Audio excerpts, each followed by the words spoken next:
Bruce, Donald Trump's decision to cancel this meeting catching a lot of people off guard. What's the reaction been there on the peninsula?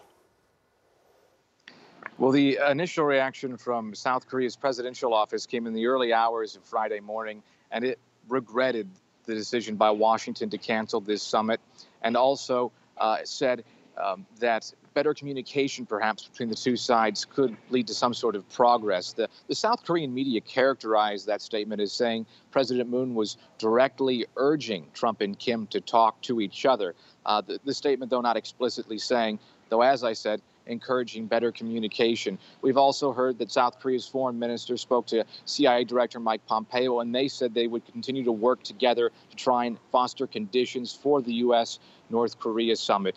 The response from North Korea came surprisingly quickly today. North Korea saying that it is open to talks at just about any time, whenever the U.S. wants to. It kind of mirrors what we heard from President Trump in his letter, suggesting that when Kim is ready, he can call President Trump, and maybe they can get this thing back off the ground. Of the journalists I've spoken to today, members of the public, South Korean colleagues, everyone was pretty shocked, especially the timing, considering this announcement came just hours after the demolition of North Korea's nuclear testing grounds at Punggye in the northeast part of that country. President Trump had said that it'd be a sign of good faith if North Korea followed through this demolition. Obviously hard to verify what they've blown up and how effective that could be in crippling their nuclear program. But for such big news to follow on top of each other, and after Trump had been so keen to want to hold this summit with North Korea, we were all pretty shocked. And Bruce, another person quite keen there, as you mentioned, President Moon Jae-in, the South Korean leader. He won election partly because the idea of a rapprochement. What's next in him trying to keep these talks, possibly put them back on track?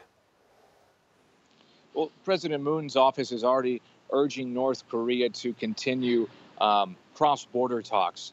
So they had scheduled a date, or North Korea requested the first follow-up meeting to the historic summit at the DMZ last month, and then the next day canceled it, walked away because they were upset about military drills the U.S. and South Korea were holding. Well, those drills have ended. President Moon is saying, let's get our working level talks back on track. Let's start to try and unroll some of the peace initiatives we agreed to at the summit at the DMZ. What are some ways they could find common ground or help that process along? Perhaps family reunions. It's one of the most emotional issues between the two Koreas, and multiple presidents, consecutive presidents here, have tried to work to have more of those reunions of family members separated by the Korean War, living in both North and South. They're getting quite elderly. That could be a small step.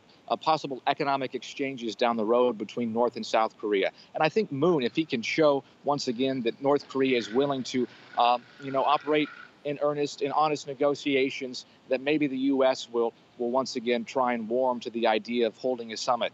As far as we know, President Moon is still invited to North Korea for a second summit with North Korean leader Kim Jong-un in Pyongyang at Kim's invitation. He received that at the DMZ in April. So forward progress perhaps for Moon. Can he convince the U.S. to sit back down with North Korea or consider it? It's another question. All right. Thank you, Bruce. Bruce Harrison reporting from Seoul.